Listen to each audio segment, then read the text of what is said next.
Vendredi 9 juillet 2021, bonjour à tous, il est 6h30 sur RTI1 et naturellement c'est l'heure de vous informer. Le président de la République, Alassane Ouattara, a reçu hier jeudi au palais de la présidence de la République les lettres de créance de 5 nouveaux ambassadeurs accrédités en Côte d'Ivoire. Il s'agit des diplomates du Nigeria, de la Thaïlande, de l'Autriche, du Koweït et de la République tchèque. Le compte-rendu d'Awa Touré. Les nouveaux ambassadeurs accrédités en Côte d'Ivoire ont présenté leur lettre de créance au président de la République, Alassane Ouattara.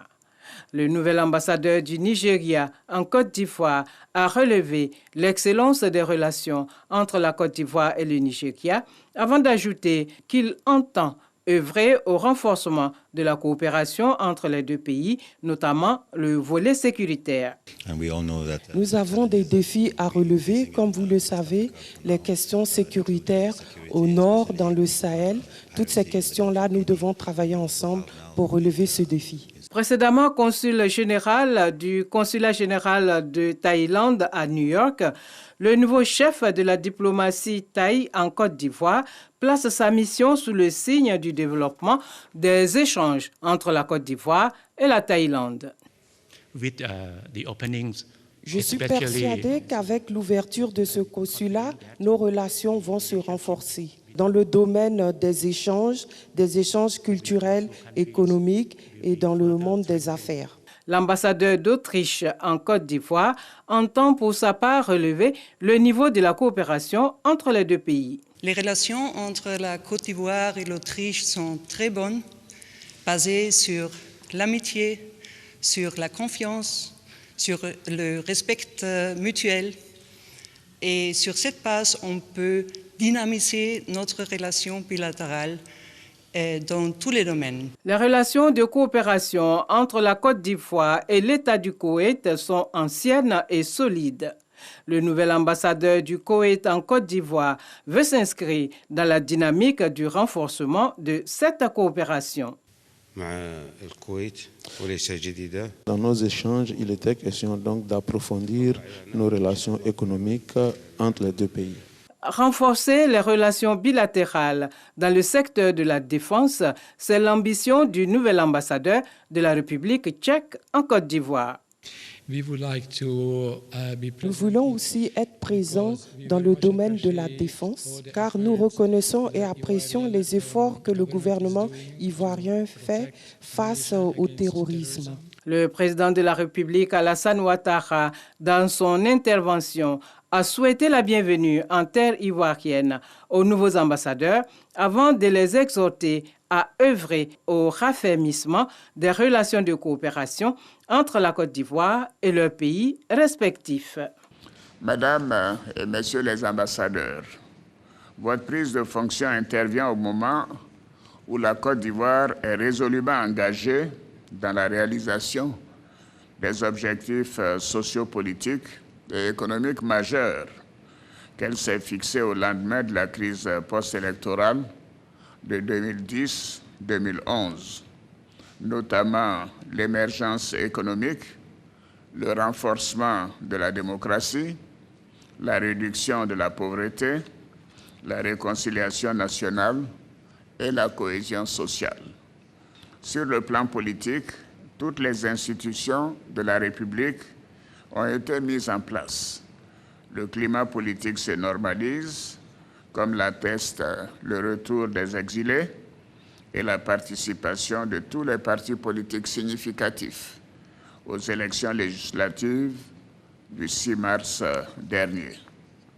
Mesdames, Messieurs les ambassadeurs, nos États sont aujourd'hui confrontés à de nombreux défis sécuritaires, dont le terrorisme, l'extrémisme violent et la piraterie maritime, qui constituent une entrave à leur développement économique et social.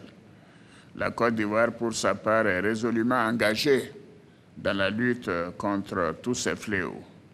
Je voudrais, à cet égard, saluer la création ici même, en Côte d'Ivoire, de l'Académie internationale de lutte contre le terrorisme, qui a été inaugurée le 10 juin 2021 dans la ville balnéaire de Jacquesville.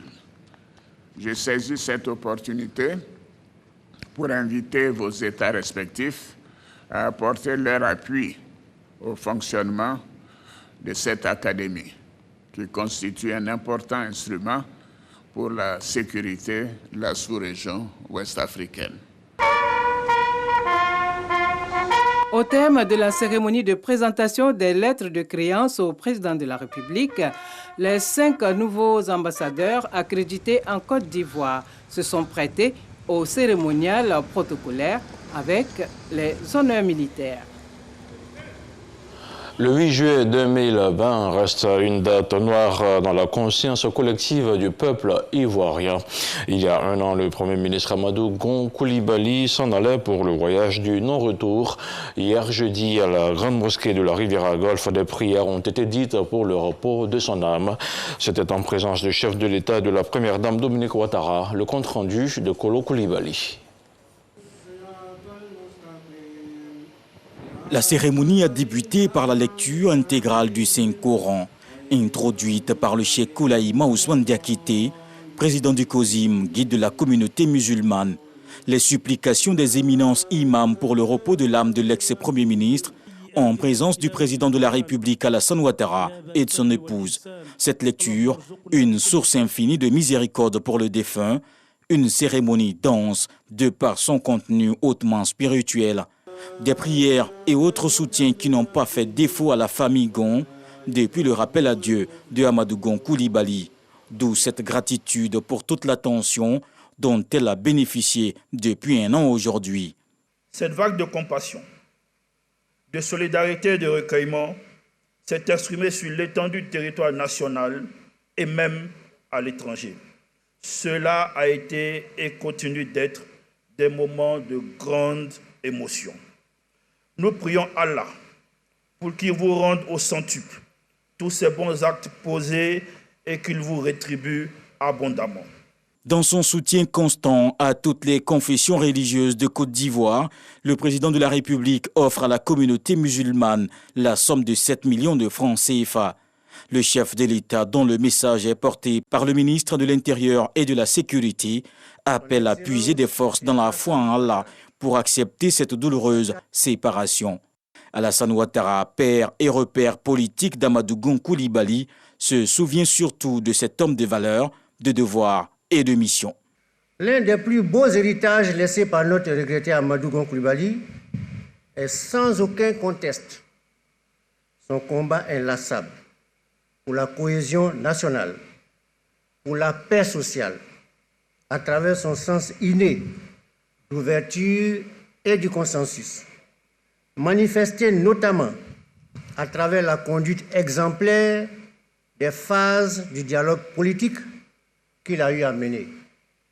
Aussi, le chef de l'État voudrait-il profiter de cette occasion solennelle pour inviter toutes les populations vivant en Côte d'Ivoire, tous ceux qui ont connu et aimé Amadou Gon Coulibaly, à poursuivre ce noble combat par la culture de l'amour, de la tolérance, de la fraternité, afin que la Côte d'Ivoire, notre beau pays, continue aisément sa marche vers le développement.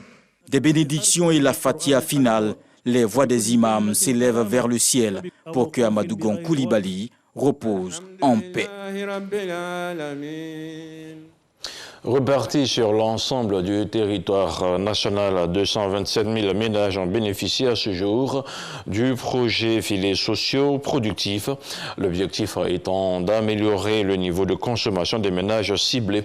Le gouvernement a donc renforcé le dispositif d'encadrement.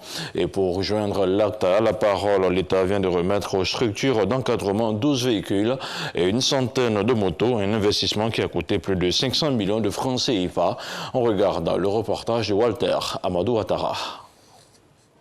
Cette remise de 12 véhicules et 173 motos aux structures d'encadrement du projet filets sociaux productifs s'effectue dans la cour de la mairie de Yopougon. C'est une autre action qui marque la concrétisation de la volonté du gouvernement à lutter contre l'extrême pauvreté. Le maire de la commune s'en réjouit. La cérémonie de renforcement des capacités des intervenants de proximité du projet filets sociaux productifs est pour nous illustratrice d'un facteur de succès de cet important projet du gouvernement. 227 000 ménages ont pu bénéficier à ce jour du projet filets sociaux productifs.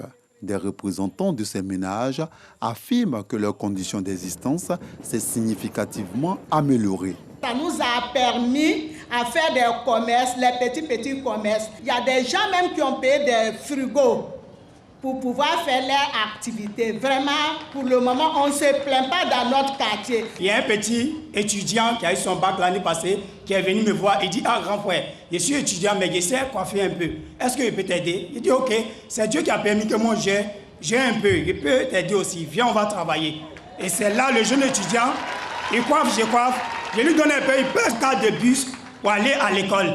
Et nous tous, on est dans le salon. La ministre de la Solidarité, de la lutte contre la pauvreté, réaffirme avec conviction que le programme de gouvernement du président de la République, Alassane Ouattara, dénommé la Côte d'Ivoire solidaire, accorde une attention particulière à l'amélioration des conditions de vie des populations, aussi bien en milieu rural qu'en milieu urbain. Le projet filets socioproductif a bénéficié en 2015 pour la période 2015-2020 d'un financement initial de la Banque mondiale d'un montant de 29,5 milliards de francs CFA et en 2019 d'un financement additionnel de 58,4 milliards de francs CFA pour la période 2020-2024. Monsieur Taïk Glofier l'a dit tout à l'heure, le projet filets sociaux se porte si bien qu'il a un salon de coiffure et que sa femme a pu faire le placali. Projet de filets sociaux productifs. Ce projet permet d'octroyer régulièrement à des ménages choisis parmi les plus pauvres un soutien en espèces non remboursable d'un montant de 36 000 francs tous les 3 mois, soit 144 000 francs CFA par an sur une période de 3 ans, assortie d'un ensemble de mesures d'accompagnement. Au chapitre de l'actualité internationale, Taïwan a annoncé ce vendredi 9 juillet que 11 suspects interpellés dans l'enquête sur l'assassinat du président haïtien avaient été arrêtés par la police haïtienne dans le périmètre de l'ambassade de Taïwan à Port-au-Prince où il s'était caché. Taïwan explique qu'il avait donné sans hésitation son feu vert à la requête de la police haïtienne d'intervenir dans le périmètre de l'ambassade. Et selon la police haïtienne, le commando était composé de 28 personnes et je cite, « Il s'agissait d'un commando de 28 assaillants dont 26 Colombiens qui ont mené l'opération pour assassiner le président », a indiqué Léon Charles, directeur général de la police haïtienne, lors d'une conférence de presse. Le chef de la police précise que 2 Américains et 15 Colombiens avaient été arrêtés, 3 Colombiens tués et 8 autres étaient toujours en fuite ce vendredi. 9 juillet 2011, 9 juillet 2021, voici aujourd'hui 10 ans que le Soudan du Sud, plus jeune État au monde, est un pays déchiré par la guerre. Le 9 juillet 2011, l'espoir suscité par son indépendance, arraché après des décennies de lutte, était immense. 10 ans et une guerre civile plus tard, le pays vit l'une des pires crises humanitaires au monde. Pendant que la violence prospère, l'État sud-soudanais, lui, reste embryonnaire. La situation est encore pire qu'il y a 10 ans, résume l'International Crisis Group. Et c'est ici que l'on s'arrête pour ce 6h30. Merci de l'avoir suivi et soyez surtout prudents sur nos routes car il pleut beaucoup en ce moment.